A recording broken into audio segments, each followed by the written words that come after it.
5வது கேண்டிடேட்டா திமுக போட்டுச்சுன்னா அரசியலில் போட்டி வரும், குழப்பம் வரும், கலைவரம் வரும்.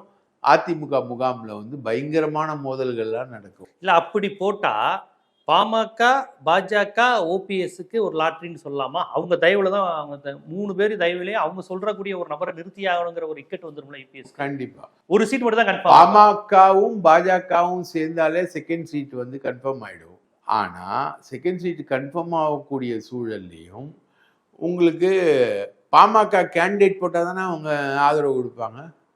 அப்போ ஏடிஎம்கே கேண்டிடேட் போட்டால் பாமக எப்படி ஆதரவு கொடுப்பாங்க? அவங்க தான் எம்பி சீட்டை கேட்டிருக்காங்க. சரி, நீ பாமக கொடுத்துட்டீங்கன்னா தேமுதிக சும்மா இருக்குமா? அவங்களுக்கு ஏற்கனவே நீங்க வாக்குறுதி கொடுத்துருக்கீங்க. அவங்க தானே அப்படி கொடுக்கலங்கிறாரு எடப்பாடி ஓப்பனா சொல்றாரு. இவங்க தானே போய் சொல்லிட்டு இருக்காங்க எங்க கொடுத்தாங்கன்னு. சுதீஷும் பிரேமலாதா மட்டும் தான் சொல்றாங்க. இபிஎஸ் வந்து ரொம்ப வெளிப்படையா அப்படி எந்த அக்ரிமெண்ட்டும் போடலன்னு சொல்லிட்டாரு. 2 மாசம் முன்னாடியே சொல்லிட்டாரு.